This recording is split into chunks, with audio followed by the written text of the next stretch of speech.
It is the morning of April 7th, 2003. The invasion of Iraq is in full swing, and American ground forces are pushing north toward Baghdad. The skies above are restless. A massive sandstorm rolls across the battlefield, swallowing entire cities in dust and chaos. Visibility is poor. Communications are strained, and down below, soldiers are fighting street by street. High above the storm, two A-10 Thunderbolt II attack aircraft circle, waiting for a call. One of them is flown by Captain Kim "Killer Chick" Campbell. The A-10 is not a graceful aircraft. It is ugly, loud, slow, and brutally effective.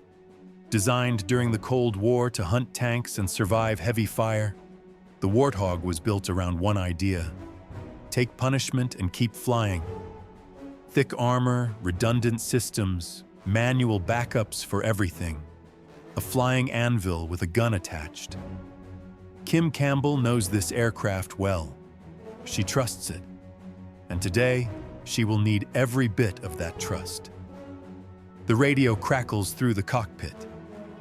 Yard 05, this is Advance 3-3. My guys are taking fire near the bridge.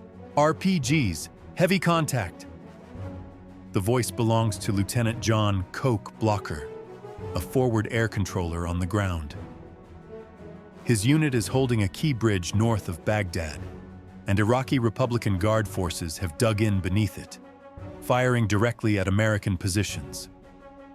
Campbell and her flight leader, Lieutenant Colonel Rick "Bino" Turner, immediately acknowledged the call. Advance 3-3, Yard 05 and 06 inbound.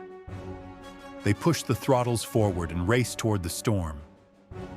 Turner flies ahead, scanning the brown wall of sand below with space-stabilized binoculars. Somewhere beneath the dust is a break, a hole in the weather. He finds it, rolls his A-10 inverted, and dives. Campbell follows. The aircraft shudders as it punches through the storm. The world suddenly opens beneath them. What appears below is chaos. Explosions tear through city streets. Tracers arc upward like angry fireflies. Smoke, debris, and dust swirl around the bridge spanning the Tigris River. Iraqi gunners look up and immediately recognize the shape of the A-10. They fire. An explosion bursts near Campbell's aircraft. The shockwave rattles the cockpit. Anti-aircraft fire is close, dangerously close. Turner speaks calmly over the radio. Advance 3-3, Yard 05 and 06 in the area. Targets under the bridge, east side. He goes in first, flying low over the water, threading between buildings, using surprise to his advantage. But the ground controller interrupts urgently. Negative, Yard 05, come in south to north. You're ineffective from that angle. Both aircraft pull up and reposition. Now the enemy knows they are there.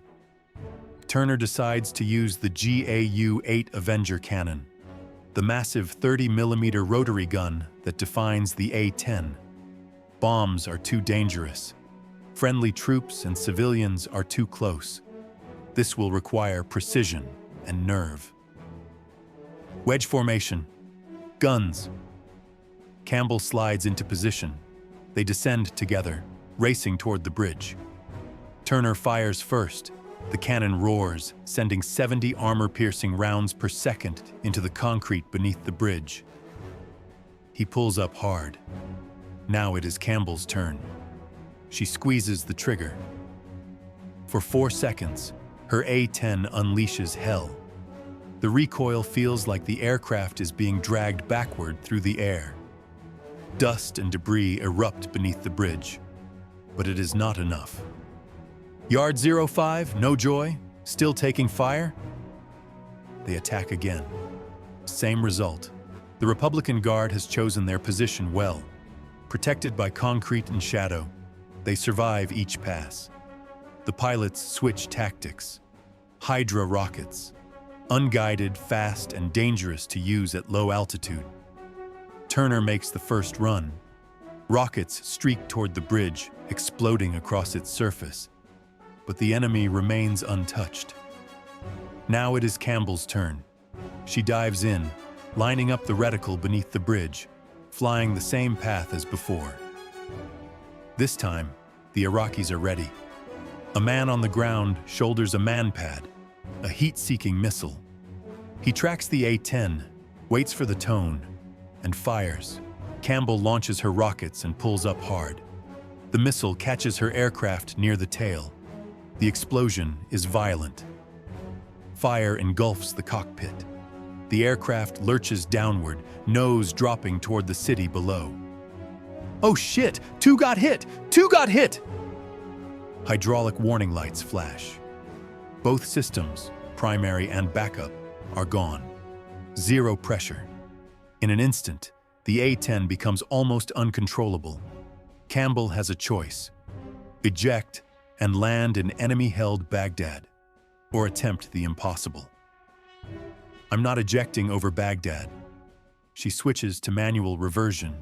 No hydraulics, no assistance, just raw cables and muscle. To move the controls now requires up to 150 pounds of force. She grabs the stick with both hands and pulls. Slowly, painfully, the aircraft responds. Turner flies alongside her, calling out threats, popping chaff and flares, shielding her from further attack. Tracers streak past the wounded A-10. Campbell fights the aircraft inch by inch, dragging it away from the battlefield and back toward friendly territory. She learns the extent of the damage. Shrapnel holes across the fuselage, a football-sized hole in the tail, flames flickering near the engine. She dumps her weapons to lighten the aircraft, but the ECM pod is stuck. It cannot be jettisoned. The plane is unbalanced, wounded, and barely flying.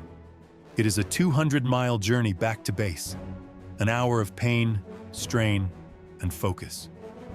Her hands begin to fail.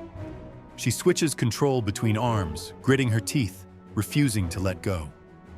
Finally, Kuwait appears on the horizon, Al Jaber Air Base.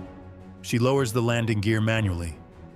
Seconds feel endless until the indicator lights finally confirm. Gear down. On final approach, just 60 feet above the runway, the aircraft suddenly rolls left. Instinct takes over. She yanks the stick with everything she has left. The A-10 levels out. Moments later, the wheels hit the runway. "Thank you, God." The radio erupts in cheers. Kim Campbell taxis to a stop. She will fly again the very next day. Her aircraft never will. Captain Kim "Killer Chick" Campbell is awarded the Distinguished Flying Cross for extraordinary airmanship and courage under fire. This is not just a story about a pilot. It is a story about trust, training, and an aircraft designed to bring its pilot home, no matter the cost.